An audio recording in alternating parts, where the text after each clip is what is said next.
Hobbitses, and welcome back to another episode of Gollum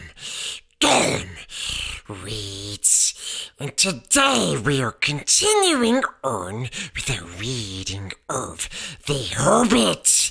Yes, and we will be reading Chapter 7, Queer Lodgings. Let's get into the chapter, shall we?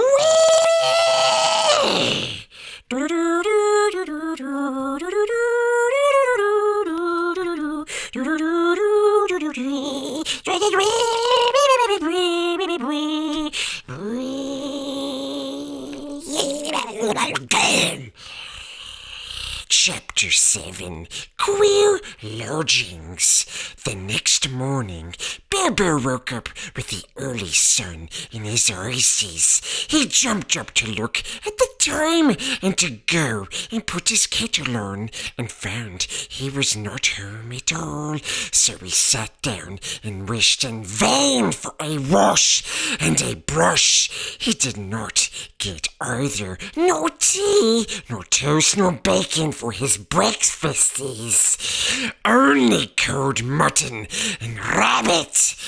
And after that, he had to get ready for a fresh start, precious. This time, he was allowed to climb onto an eagle's back and cling between his wings. The air rushed over him, and he shut his eyes. The eagles, if ever they could, as off rose 15 great birds from the mountain's side. The sun was still close to the eastern edge of things. The morning was cool, and the mists were in the valleys and hollows, entwined here and there about the peaks and pinnacles of the hills. Bilbo opened an eye to peep and saw that the birds were already high up, precious, and the world was far away, and the mountains were falling back behind them into the distance. He shut his eyes again and held on tighter. "Don't binge," said his eagle. "You need not be frightened like a rabbit, even if you look rather like one. It is a fair morning with little wind. What is finer than flying?" Bilbo would have liked to say a warm bath, precious, and a late breakfast on the lawn afterwards, but he thought it better to say nothing at all and to let go his clutch just a tiny bit, precious, yes. After a good while, the eagles must have seen the point they were making for, even from their great height, for they began to go down, circling round in great spirals. They did this for a long while, and at last the hobbit opened his eyes again.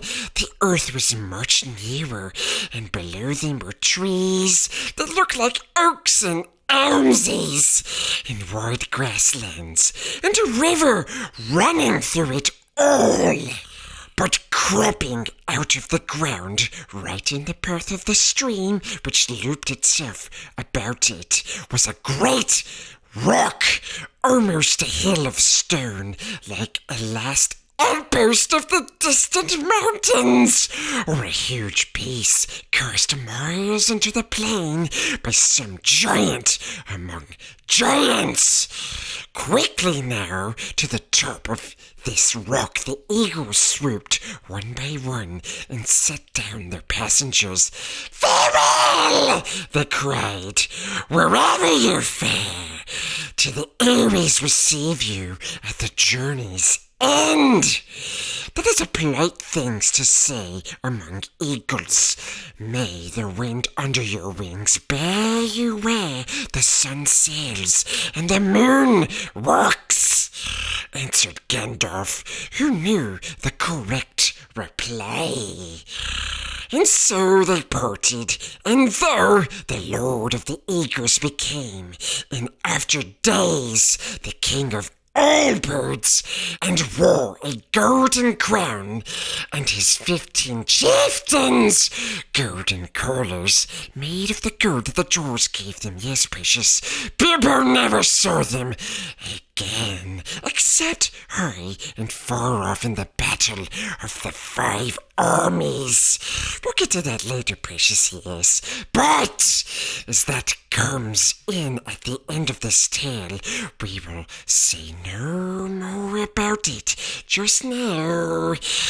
There was a flat piece on the top of the hill of stone, and a well-worn path with many steps leading down it to the river, across which a ford of huge flat stones led to the grassland beyond the stream. There was a little cave, a wholesome one, with a pebbly floor at the foot of the steps, and near the end of the stony ford. Here the party gathered and discussed what was to be done. I always meant to see you all safe, if possible, precious, over the mountains, said the wizard. And now, by good management and good luck, I have done it. Indeed, we are now a good deal further east than I ever meant to come with you. For after all, this is not my adventure. I may look in on it again before it is all over, but in the meanwhile, I have some other pressing business to attend to. The dwarves groaned and looked most distressed, and Bilbo wept. They had begun to think Gandalf was going to come all the way, precious. No, and would always be there to help them out of difficulties. I'm not going to disappear this very instant, said he. I can give you a day or two more. Probably I can help you out of your present plight. And I need a little help myself. We have no food and no baggage and no ponies to ride, and you don't know where you are. Now I can tell you that you are still some miles north of the path which we should have been following if we had not left the mountain pass in a hurry. Very few people live in these parts unless they have come here since I was last down this way, which is some years ago, precious. But there is somebody that I know of who lives not far away. That somebody made the steps on the great rock, the Carrock, I believe he calls it. Yes, he does not come here often, certainly not in daytime, and it is no good waiting for him.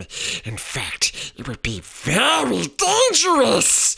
We must go and find him, and if all goes well at our meeting, I think I should be off and wish you, like the eagles, farewell wherever you fare. They begged him not to leave them. They offered him dragon gold and silver and jewels, but he would not change his mind. We shall see, he said, and I think I have earned already some of your dragon gold when you have got it. After they stopped pleading, then they took off their clothes and bathed in the river, which was shallow and clear and stony at the ford. When they had dried in the sun, which was now strong and warm, they were refreshed, if still sore and a little hungry. Soon they crossed the ford, carrying the Hobbit, and then began to march through the long green grass and down the lines of the wide armed oaks and the tall elms. And why is it called the carrick, precious? Asked Bilbo as he went along at the wizard's side. He called it the carrick because carrick is his word for it. He calls things like that carricks, and this one is the carrick because it is the only one near his home, and he knows it well. Who calls it? Who knows it? The somebody I spoke of, a very great person. You must all be very polite when I introduce you. I shall introduce you slowly, 2 by 2, I think, and you must be careful not to annoy him, precious, or heaven knows what will happen. He can be appalling when he's angry, though he is kind enough if humoured. Still, I warn you, he gets angry easily. The dwarves all gathered round when they heard the wizard talking like this to Bilbo. Is that the person you were taking us to now? They asked. Could you find someone more easy-tempered? Hadn't you better explain it all a bit clearer? And so on. Yes, it certainly is. No, I could not. And I was explaining very carefully, answered the wizard crossly. If you must know more, his name is Bjorn. He is very strong, and he is a skin changer. What? A furrier? A man that calls rabbits conies when he doesn't turn their skins into squirrels, asked Bilbo. Good gracious heavens! No, no, no, no! Said Gandalf. Don't be a fool, Mr. Baggins, if you can help it. And in the name of all wonder, don't mention the word furrier again, as long as you are within 100 miles of his house. No rug, cape, tippet, muff, nor any other such unfortunate word. He is a skin changer. He changes his skin. Sometimes he is a huge black bear. Sometimes he is a great, strong, black-haired man with huge arms and a great beard. I cannot tell you much more, though that ought to be enough, precious. Some say that he is a bear descended from the great and ancient bears of the mountains that lived there before the giants came. Others say that he is a man descended from the first men who lived before Smeagol, or the other dragons came into this part of the world, and before the goblins came into the hills of the north. I cannot say, though I fancy the last is the true tale. He is not the sort of person to ask questions of. At any rate, he is under no enchantment but his own. He lives in an oak wood and has a great wooden house. And as a man, he keeps cattle and horses, which are nearly as marvelous as himself. They work for him and talk to him, yes. He does not eat them, no, neither does he hunt or eat wild animals. He keeps hives and hives of great fierce bees, and lives most on cream and honey. As a bear, he ranges far and wide. I once saw him sitting all alone on the top of the Carrock at night, watching the moon sinking toward the misty mountains, and I heard him growl in the tongue of the bears. The day will come when they will perish, and I shall go back. That is why I believe he once came from the mountains himself. Bilbo and the dwarves had now plenty to think about, and they asked no more questions. They still had a long way to walk before them. Up, sloping down there, they plodded. It grew very hot. Sometimes they rested under the trees, and then Bilbo felt so hungry that he would have eaten acorns, if any had been ripe enough yet to have fallen to the ground. It was the middle of the afternoon, precious, before they noticed that the great patches of flowers had begun to spring up. Oh, the same kinds growing together as if they had been planted. Especially there were clover, waving patches of coxcomb clover and purple clover, and wide stretches of short, white, sweet, honey-smelling clover. There was a buzzing and a whirring and a droning in the air. Bees were busy everywhere, and such bees! Bilbo had never seen anything like them. If one was to sting me, he thought, I should swell up as big again as I am. They were bigger than hornets. The drones were bigger than your thumb. A good deal, yes, and the bands of yellow on their deep black bodies shone like fiery gold. We are getting near, said Gandalf. We are on the edge of his bee pastures. After a while, they came to a belt of tall and very ancient oaks, and beyond these to a high thorn hedge, through which you could neither see nor scramble. You had better wait here, said the wizard to the dwarves, and when I call or whistle, begin to come after me. You will see the way I go. But only in pairs, mind. About 5 minutes between each of you. Bombo is the fattest, and will do for 2. He had better come alone and last. Come on, Mr. Baggins! There is a gate some ways round this way. And with that, he went off along the hedge, taking the frightened Hobbit with him. They soon came to a wooden gate high and broad, beyond which they could see gardens and a cluster of low wooden buildings, some thatched and made of unshaped logs, barns, stables, sheds, and a long, low wooden house. Inside, on the southern side of the great hedge, were rows and rows of hives with bell-shaped tops made of straw. The noise of the giant bees flying to and fro and crawling in and out filled all the air. The wizard and the hobbit pushed open the heavy creaking gate and went down a wide track towards the house.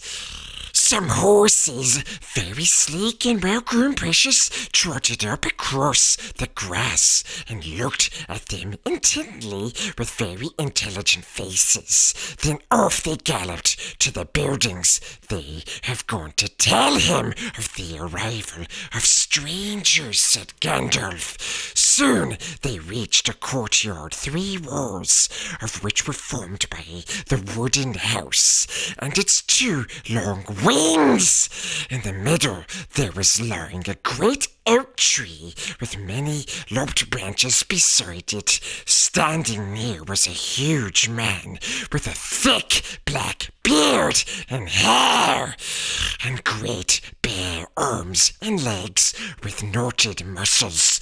He was clothed in a tunic of wool down to his knees, and he was leaning on a large axe. The horses were standing by him with their noses at his shoulder. Ugh! Here they are, he said to the horses. They don't look dangerous. You can be off! He laughed a great rolling laugh, put down his axe, and came forward. Who are you, and what do you want? He asked gruffly, standing in front of them and towering tall above Gandalf.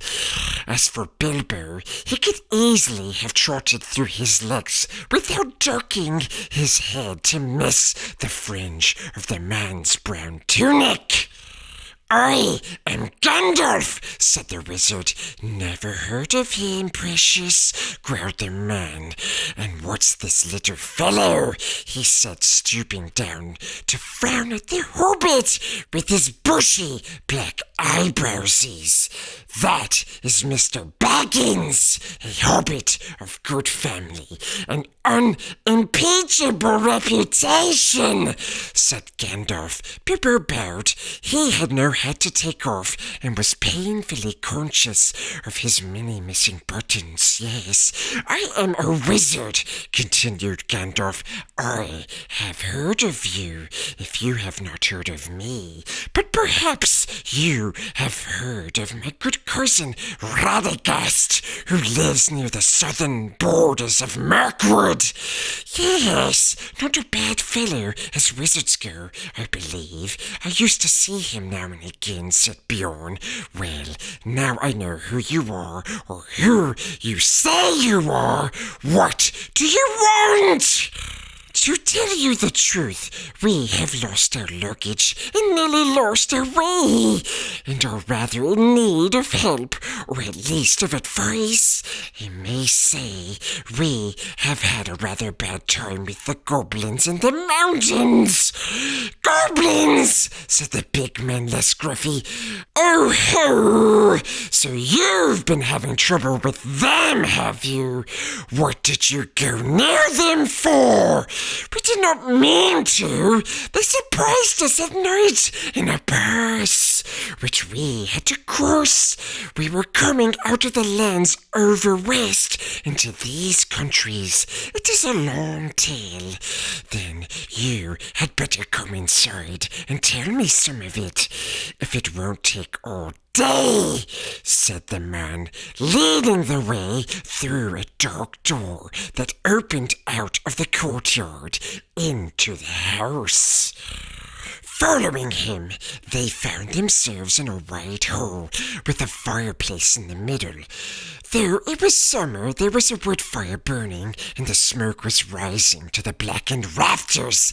In search of the way out through an opening in the roof, they passed through this dim hole lit only by the fire and the hole above it, and came through another smaller door into a sort of veranda propped on wooden posts made of single tree trunks. It faced south and was still warm and filled with the light of the westering sun, which slanted into it and fell golden on the garden full of flowers that came right up to the steps. Here they sat on wooden benches while Gandalf began his tale, and Bilbo swung his dangling legs and looked at the flowers in the garden, wondering what their names could be, precious, as he had never seen half of them before. I was coming over the mountains with a friend or two, said the wizard. Or two? I can only see one, and a little one at that, said Bjorn. Well, to tell you the truth, I did not like to bother you with the lot of us until I found out if you were busy. I will give a call, if I may. Go on, call away.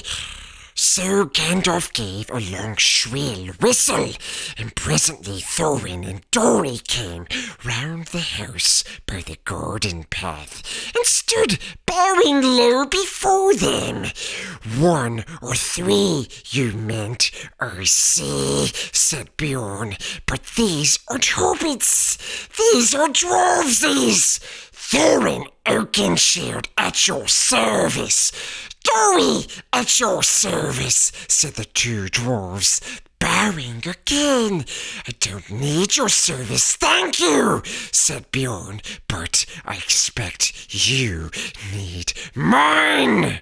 I am not over fond of dwarves, but if it is true you are Thorin, son of Thrain, son of Thor, I believe, and that your companion is respectable, and that you are enemies of goblins, and are not up to any mischief in my lands. What are you up to, by the way? They are on their way to visit the land of their fathers, away east beyond Mirkwood, put in Gandalf. And it is entirely an accident that we are in your land at all. We were crossing by the high pass that should have brought us to the road that lies to the south of your country, when we were attacked by evil goblins, as I was about to tell you. Go on telling then, said Bjorn, who was never very polite, precious. There was a terrible storm. The stone giants were out hurling rocks, and at the head of the pass we took refuge in a cave, the hobbits and I, and several of our companions. Do you call two several? Well, no, as a matter of fact, there were more than two. Where are they? Killed? Eaten? Gone home? Well, no, they don't seem all to have come when I whistled. Sure, you expect, yes, precious. You see, we are very much afraid that we are rather a lot for you to entertain. Go on, whistle again. I am in for a party, it seems, and one or two more won't make a difference, growled Bjorn. Gandalf whistled again, but Nori and Ori were there almost before he had stopped, for if you remember, Gandalf had told them to come in pairs every 5 minutes. Hello, said Bjorn. You came pretty quick. Where were you hiding? Come on, my jack-in-the-boxes. Nori at your service, Ori at... They began, but Bjorn interrupted them. Thank you. When I want your help, I will ask for it. Sit down and let's go on with this tale, or it will be supper time before it is ended. As soon as we were asleep, went on Gandalf, a crack at the back of the cave opened. Goblins came out and grabbed the hobbit and the dwarves and our troop of ponies. Troop of ponies? What were you, a traveling circus? Or were you carrying lots of goods? Or do you always call 6 a troop? Oh no, as a matter of fact, they were more than 6 ponies, for there were more than 6 of us. And well, here were 2 more. Just at that moment, Balin and Dwalin appeared and bowed so low that their beards swept the stone floor. The big man was frowning at first, but they did their best to be frightfully polite and kept on nodding and bending and bowing and waving their hoods before their knees in proper dwarf fashion, precious, till he stopped frowning and burst into a chuckling laugh. They looked so comical. Troop was right. He said, a fine comic one. Come in, my merry men, and what are your names? I don't want your service just now, only your names, and then sit down and stop wagging. Balin and Dwalin, they said, not daring to be offended, and sat flop on the floor, looking rather surprised, precious. Now, go on again, said Bjorn to the wizard. Where was I Oh, yes! I was not grabbed. I killed a goblin or two with the flash. Good, growled Bjorn. It is some good being a wizard then. And slipped inside the crack before it closed. I followed down into the main hall, which was crowded with goblins. The great goblin was there, with 30 or 40 armed guards. I thought to myself, even if they were not all chained together, what can a dozen do against so many? A dozen? That's the first time I've heard 8 called a dozen. Or have you still got some jacks that haven't yet come out of their boxes? Well, yes, precious. There seem to be a couple more here. No, Feely and Keely, I believe, said Gandalf, as the two now appeared and stood smiling and bowing. That's enough, said Bjorn. Sit down and be quiet. Now go on, Gandalf. So Gandalf went on with the tale until he came to the fight in the dark, the discovery of the lower gate, and their horror when they found that Mr. Baggins had been mislaid. We counted ourselves and found that there was no Hobbit. There was only 14 of us left. 14! That's the first I've heard 1 from 10 leave 14. You mean 9, or else you haven't told me yet, or the names of your party. Well, of course you haven't seen Owen and Gloin yet, and bless me, here they are. I hope you will forgive them for bothering you. Oh, let them all come. Hurry up, come along, you two, and sit down. But look here, Gandalf, even now we have only got yourself and 10 dwarves, and the hobbit that was lost. That only makes 11 plus 1 mislaid, and not 14, unless wizards count differently to other people. But now, please get on with the tale. Bjorn did not show it more than he could help, but really, he had begun to get very interested, Precious. You see, in the old days, he had known the very part of the mountains that Gandalf was describing. He nodded and growled when he heard of the hobbits' reappearance, and of their scramble down the stone slide, and of the wolf ring in the woods. When Gandalf came to the climbing into the trees, with wolves and all underneath, he got up and strode about and muttered, I wish I had been there. It would have given them more than fireworks. Well, said Gandalf, very glad to see that his tale was making a good impression. I did the best I could. There we were, with the wolves going mad underneath, and the forest beginning to blaze in places, when the goblins came down from the hills and discovered us. They yelled with delight and sang songs, making fun of us. 15 birds and 5 fir trees. Great heavens, growled Bjorn.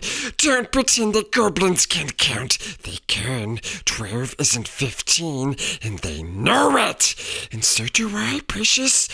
There were Bilfer and Burfer as well. I haven't ventured to introduce them before, but here they are. In came Bilfer and Burfer, and me, gasped Bomber, puffing up behind. He was fat and also angry as being left to last. He refused to wait 5 minutes and followed immediately after the other two. Well, now there are 15 of you, and since goblins can count, I suppose that is all that there were up the trees. Now perhaps we can finish the story without any more interruptions. Mr. Baggins saw then how clever Gandalf had been.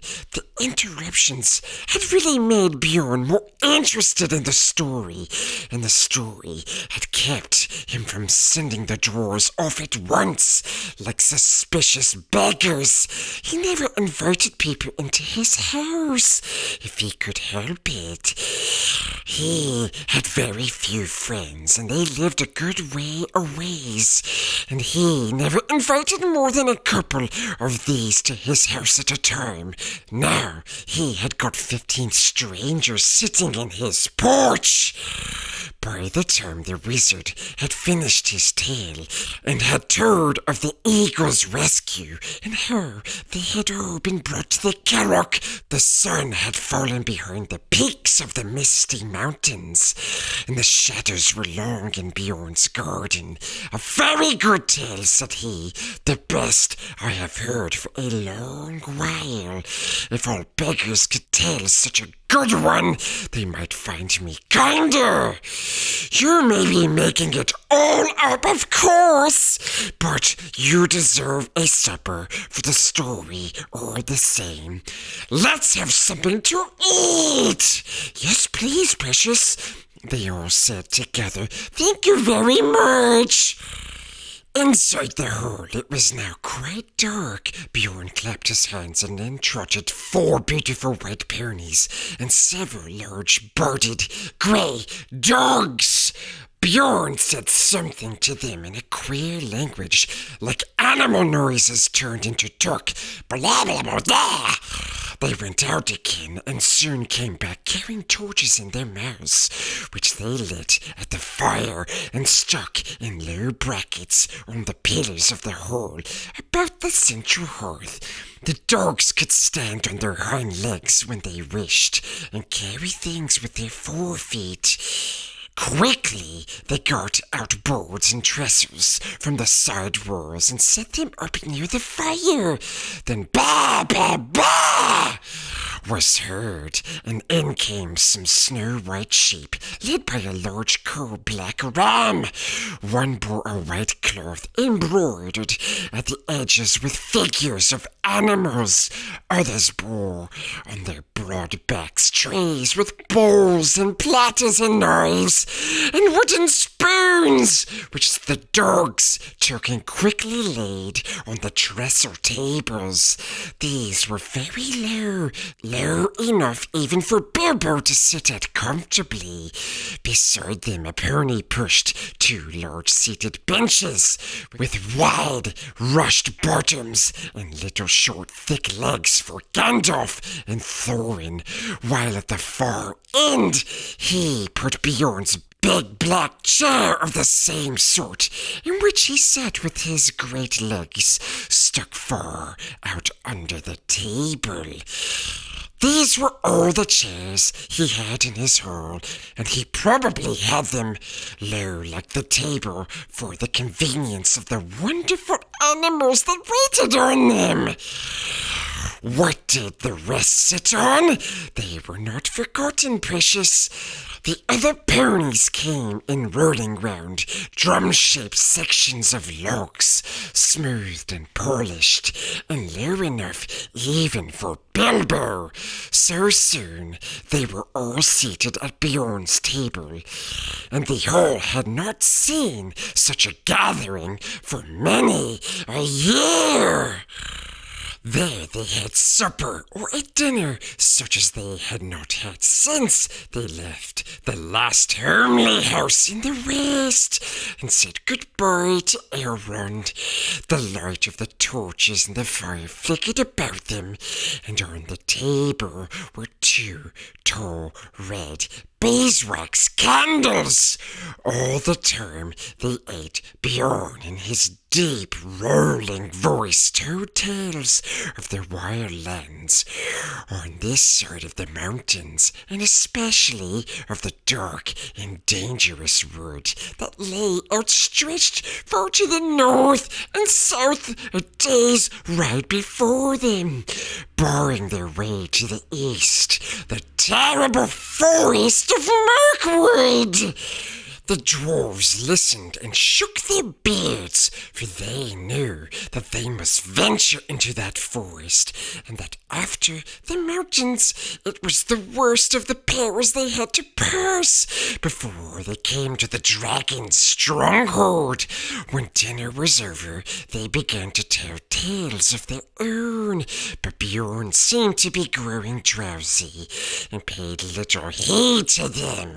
They spoke most of gold and silver and jewels, and making of things by smithcraft. And Bjorn did not appear to care for such things precious.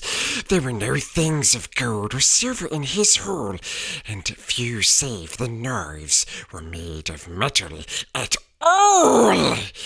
They sat long at the table with their wooden drinking bowls filled with mead. The dark night came on outside. The fires in the middle of the hall were built with fresh logs, and the torches were put out. And still they sat in the light of the dancing flames, with the pillars of smoke standing tall behind them, and dark at the top like trees of the forest.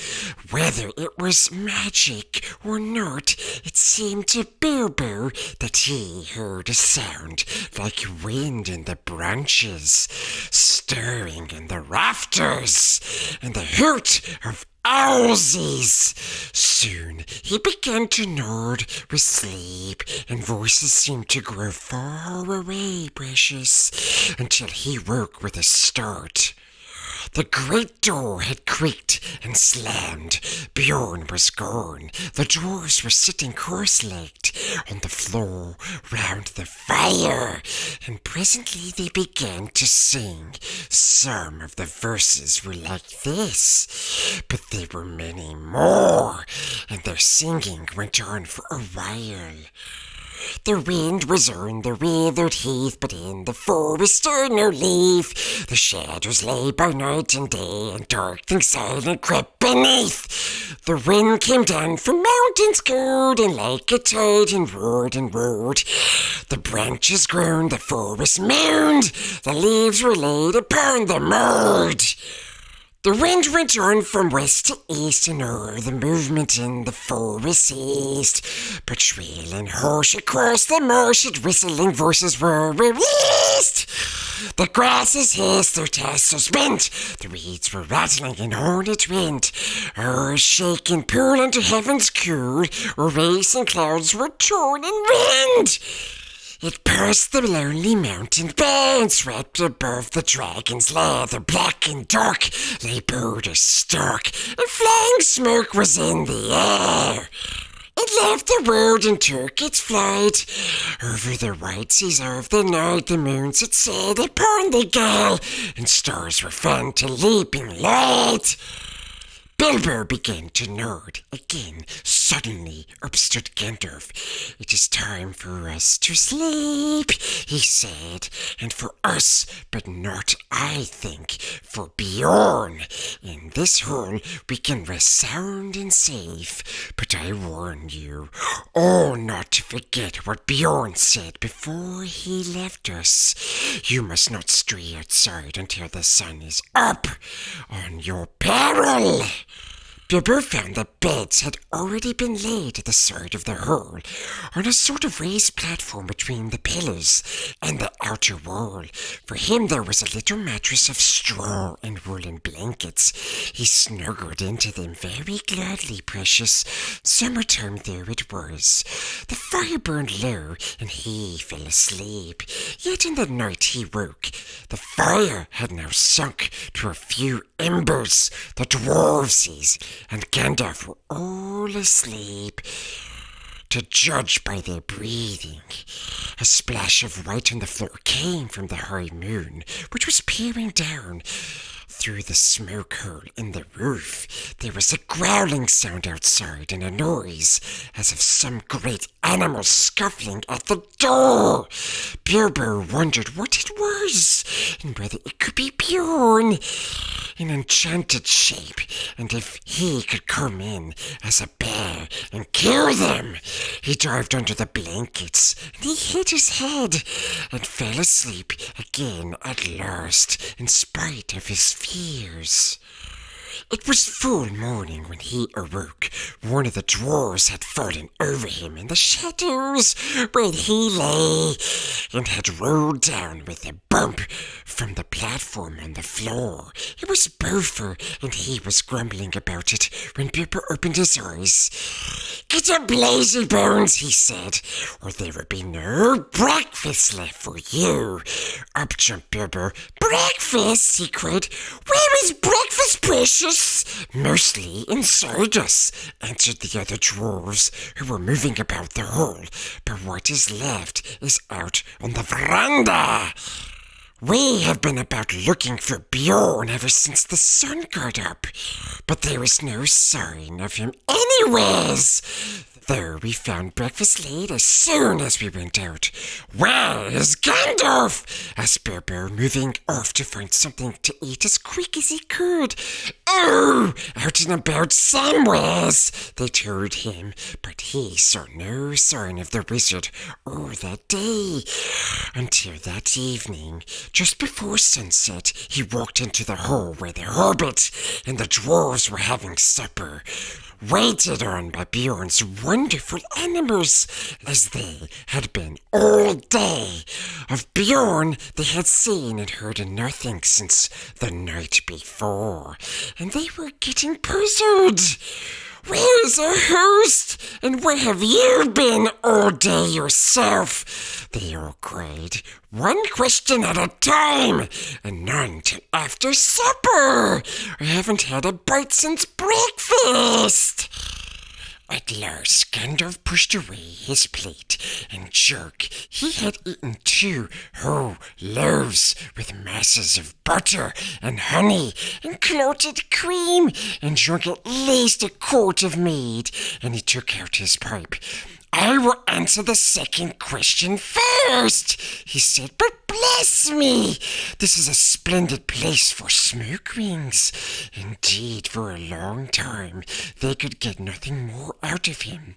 He was so busy sending smoke rings, dodging around the pillars of the hall, changing them into all sorts of different shapes and colors, and setting them, at last chasing one another, out of the hole in the roof. They must have looked very queer, precious, from outside, popping out into the air, one after another. Green, blue, red, silver, grey, yellow, white. Big ones, little ones. Little ones dodging through big ones and joining into figure-8 seas, and going off like a flock of birds into the distance. "I have been picking out bear tracks," he said at last. "There must have been irregular bears meeting outside here last night. I soon saw that Bjorn could not have made them all. There were far too many of them, and they were of various sizes too.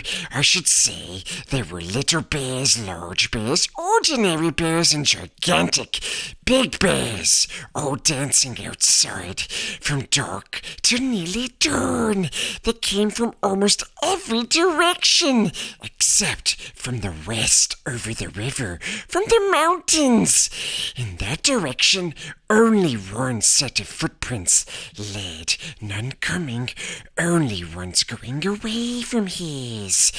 I followed these as far as the Carrock. There they disappeared into the river, but the water was too deep and strong beyond the rock for me to cross. It is easy enough, as you remembers, yes, to get from this bank to the Carrock by the ford, but on the other side is a cliff standing up from a swirling channel.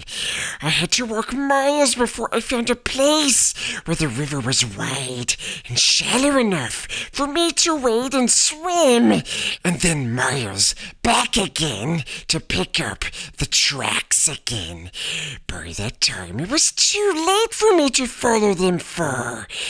They went straight off in the direction of the pine woods on the east side of the Misty Mountains, where we had our pleasant little party with the wargs the night before last. And now I think I have answered your first question too, ended Gandalf, and he sat a long while silent. Bilbo thought he knew what the wizard meant. "What shall we do?" he cried. "If he leads all the wargs and the goblins down here, we shall all be caught and killed. I thought you said he was not a friend of theirs." "So I did. And don't be silly. You had better go to bed, you wits, or sleepy." The Hobbit felt quite crushed, and as there seemed nothing else to do, he did go to bed. And while the dwarvesies were still singing songs, he dropped asleep, still puzzling his little head about Bjorn, till he dreamed a dream of hundreds of black bears dancing slow, heavy dances round and round in the moonlight in the courtyard. Then he woke up when everyone else was asleep, and he heard the same scraping, scuffling, snuffling, and growling as before. Next morning, they were all wakened by Bjorn himself.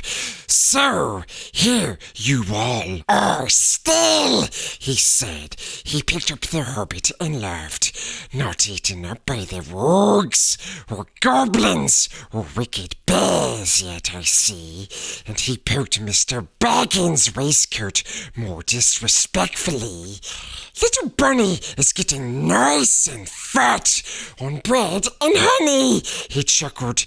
"Come and have some more." So they all went to breakfast with him. Bjorn was most jolly for a change. Indeed, he seemed to be in a splendidly good humor, and set them all laughing with his funny stories. Nor did they have to wonder long where he had been, or why he was so nice to them, for he told them himself. He had been over the river and right back into the mountains, from which you can guess that he could travel quickly, in bear's shape at any rate. From the burnt wolf glade, he had soon found that part of their story was true, but he had found more than that. He had caught a warg and a goblin wandering in the woods. From these he had got news. The goblin patrols were still hunting with the wargs for the dwarves, and they were fiercely angry because of the death of the great goblin, and also because of the burning of the chief wolf's noses, and the death from the wizard's fire of many of his great servants. So much they told him when he forced them, but he guessed there was more wickedness than this afoot, and that a great raid of the whole goblin army, with their wolf allies into the land shattered by the mountains, might soon be made to find the dwarves, or to take vengeance on the men and creatures that lived there, and who they thought must be sheltering them.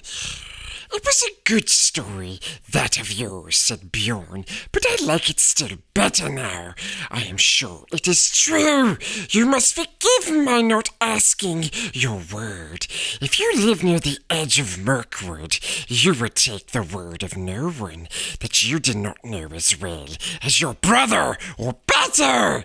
As it is, I can only say that I have hurried home as fast as I could to see that you were safe, and to offer you any help that I can. I shall think more kindly of dwarves after this. Kill the great goblin! Kill the great goblin! Ha ha! He chuckled fiercely to himself. "What did you do with the goblin and the warg?" asked Bilbo suddenly. "Come and see," said Bjorn, and they followed round the house. A goblin's head was stuck outside the gate, and the warg skin was nailed to a tree just beyond. Bjorn was a fierce enemy, but now he was their friend, and Gandalf thought it was wise to tell him their whole story and the reason of their journey, so that they could get the most help he could offer. This is what he promised to do for them. He would provide ponies for each of them, and a horse for Gandalf for their journey to the forest, and he would load them with food to last them for weeks with care, and packed so as to be easy as possible to carry precious nuts, flowers, sealed jars, and dried fruits, and red earthenware pots of honey, and twice-baked cakes that would keep good and long, and on a litter of which they could march far. The making of these was one of his secrets, but honey was in them, as in most of his foods, and they were good to eat, though they made one thirsty, precious, yes. Water, he said, they would not need to carry this side of the forest, for there were streams and springs along the road, but your way through Mirkwood is dark, dangerous, and difficult, he said. Water is not easy to find there, nor food. The time is not yet come for nuts, though it may be past and gone indeed before you get to the other side. And nuts are about all that grows there fit for food, and there the wild things are dark, queer, and savage. I will provide you with skins for carrying water, and I will give you some bows and arrows, but I doubt very much whether anything you find in Mirkwood will be wholesome to eat or to drink. There is one stream there, I know, black and strong, which crosses the path that you should neither drink of nor bathe in, for I have heard that it carries enchantment and a great drowsiness and forgetfulness. And in the dim shadows of that place, I don't think you will shoot anything wholesome or unwholesome without straying from the path that you must not do for any reason. That is all the advice I can give you. Beyond the edge of the forest, I cannot help you much. You must depend on your luck and your courage and the food I send with you. Yes. At the gate of the forest, I must ask you to send back my horse and my ponies, but I wish you all speed, and my house is open to you if ever you come back this way again. They thanked him, of course, with many bows and sweepings of their hoods, and with many "At your service, O master of the wide wooden halls," but their spirits sank at his grave words, and they all felt that the adventure was far more dangerous than they had thought, while all the time, even if they passed all the perils of the road, the dragon was waiting at the end. All that morning they were busy with preparations. Soon after midday they ate with Bjorn for the last time, and after the meal they mounted the steeds he was lending them, and bidding him many farewells, they rode off through his gate at a good pace. As soon as they left his high hedges at the east of his fenced lands, they turned north and then bore to the northwest. By his advice, they were no longer making for the main forest road to the south of his land. Had they followed the pass, their path would have led them down a stream from the mountains that joined the great river miles south of the Carrock. At that point, there was a deep ford which they might have passed if they had still had their ponies, and beyond that a track led to the skirts of the wood and to to the entrance of the old forest road, but Bjorn had warned them that that way was now often used by goblins, while the forest road itself, he had heard, was overgrown and disused. At the eastern end, it led to impassable marshes, where the paths had long been lost. An eastern opening had also always been far to the south of the lonely mountain, and would have left them still with a long and difficult northward march when they got to the other side, north of the Carrock. The edge of Mirkwood drew closer to the borders of the great river, and though here the mountains drew down nearer, Bjorn advised them to take this way, for at a place a few days' ride due north of the Carrock was the gate of a little-known pathway through Mirkwood that led almost straight towards the lonely mountain. The goblins, Bjorn had said, will not dare to cross the great river for 100 miles north of the Carrock, nor to come near my house. It is well protected at night, but I should ride fast, for if they make their way soon, they will cross the river to the south and scour all the edge of the forest so as to cut you off, precious, and the wargs run swifter than ponies. Still, you are safer going north, even though you seem to be going back nearer to their strongholds, for that is what they will least expect, and they will have the longer ride to catch you. Be off now as quick as you may. That is why they were now riding in silence, galloping wherever the ground was grassy and smooth, with the mountains dark on their left, and in the distance the line of the river with its trees drawing ever closer. The sun had only just turned west when they started. Until evening it lay golden on the land about them. It was difficult to think of pursuing goblins behind, and when they had just many miles between them and Bjorn's house, they began to talk and to sing again, and to forget the dark forest path that lay in front.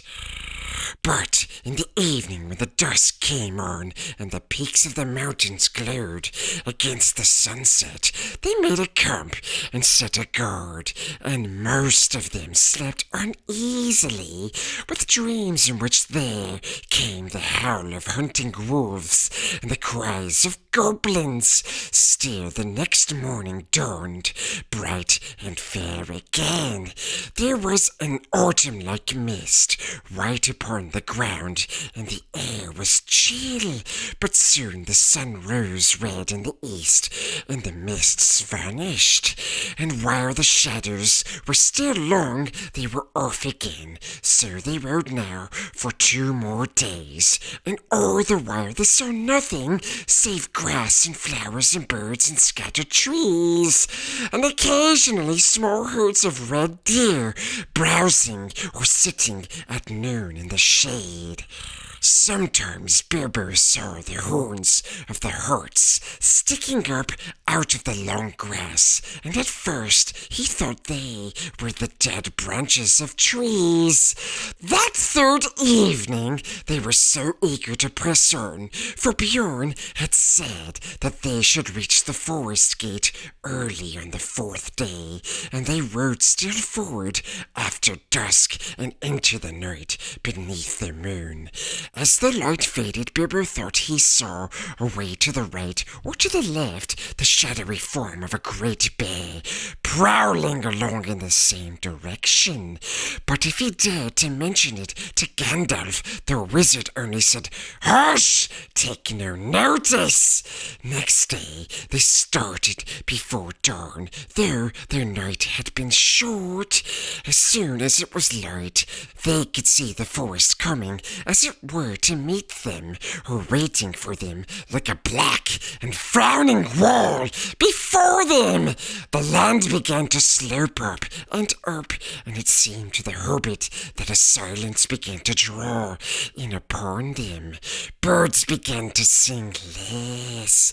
There were no more deer, not even rabbits were to be seen. By the afternoon, they had reached the eaves of Mirkwood, and were resting almost beneath the great overhanging boughs of its outer trees. Their trunks were huge and gnarled, their branches twisted, their leaves were dark and long. Ivy grew on them and trailed along the ground. "Well, here is Mirkwood," said Gandalf, "the greatest of the forest of the northern world. I hope you like the look of it. Now you must send back these excellent ponies you have borrowed." The dwarves were inclined to grumble at this, but the wizard told them they were fools. "Bjorn is not as far off as you seem to think, and you had better keep your promises anyway, for he is a bad enemy. Mr. Baggins' eyes are sharper than yours. If you have not seen each night after dark a great bear going along with us, or sitting far off in the moon watching our camps, not only to guard you and guide you, but to keep an eye on the ponies too. Bjorn may be your friend, yes, but he loves his animals as his children. You do not guess what kindness he has shown you in letting dwarves ride them so far and so fast, nor what would happen to you if you tried to take them into the forest." "What about the horse, then?" said Thorin. "You don't mention sending that back." "I don't, because I'm not sending it." "What about your promise, then?" "I will look after that. I am not sending the horse back. I am riding it." Then they knew that Gandalf was going to leave them at the very edge of Mirkwood, and they were in despair. But nothing they could say would change his mind. "Now, we had this all out before, when we landed on the Carrock," he said. "It is no use arguing. I have, as I told you, some pressing business away south, and I am already late through bothering with you people. We may meet again before all this is over, and then again, of course, we may not. That depends on your luck and your courage and sense. I am sending Mr. Baggins with you. I have told you before that he has more about him than you guess, and you will find that out before long. So cheer up, Bilbo, and don't look so glum. Cheer up, Thorn and company. This is your expedition, after all. Think of the treasure at the end, and forget the forest and the dragon. At any rate, until tomorrow morning." When tomorrow came, he still said the same, so now there was nothing left to do but to fill their water skins at a clear spring they found close to the forest gate and unpack the ponies. They distributed the packages as fairly as they could, though Bilbo thought his lot was wearisomely heavy, and did not at all like the idea of trudging for miles and miles with all this on his back. "Don't you worry," said Thorin. "It will get lighter all too soon. Before long, I expect, we shall all wish our packs heavier when the food begins to run short." Then at last they said goodbye to their ponies and turned their heads for home. Off they trotted gaily, seeming very glad to put their trails toward the shadow of Mirkwood. As they went away, Bilbo could have sworn that a thing like a bear left the shadow of the trees and shambled off quickly after them. Now Gandalf too said farewell. Bilbo sat on the ground feeling very unhappy, precious, and wishing he was beside the wizard on his tall horse. He had gone just inside the forest after breakfast. A very poor one. and it had seemed as dark in there in the morning as at night, and very secret, a sort of watching and waiting feeling, he said to himself. Goodbye, said Gandalf to Thorin, and goodbye to you all.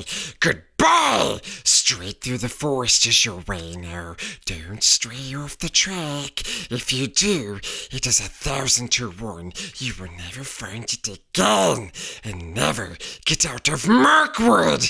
And then I don't suppose I or anyone else will ever see you again.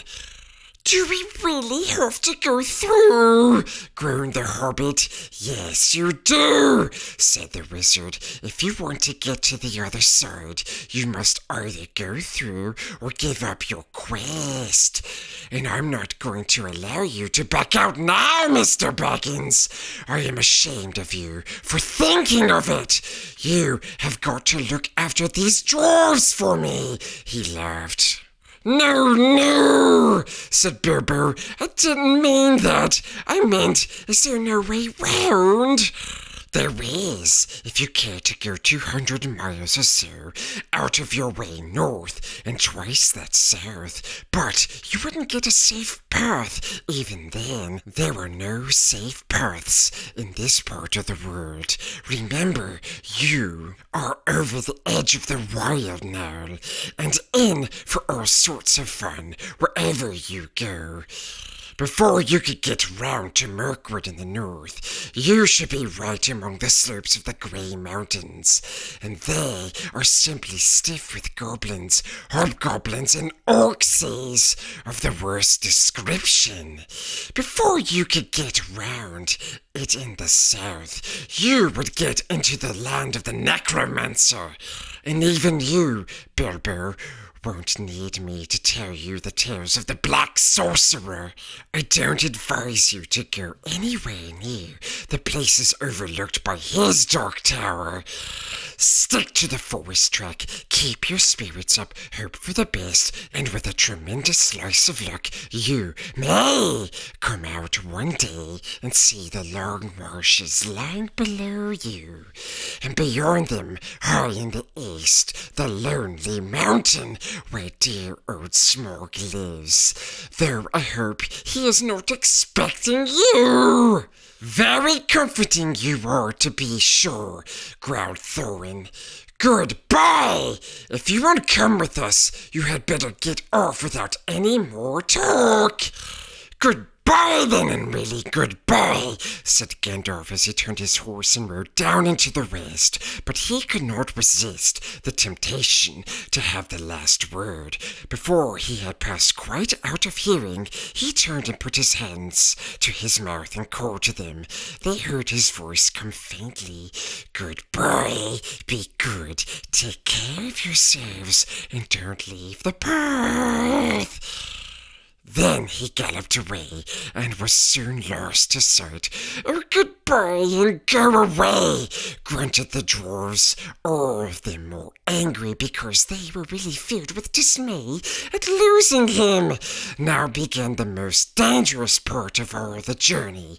They each shouldered the heavy pack and the water skin, which was their share, and turned from the light that lay on the lands outside, and plunged into the forest. We hope you enjoyed this reading of The Hobbit, Chapter 7, Queer Lodgings. And if you did, don't forget to smash the like button and leave our comments down below. Yes, and if you want to see more of these videos, my precious, don't forget to subscribe. Do it! You know you want to, Hobbitses. Yes, do it! Until next time, Hobbitses. Gollum, Gollum,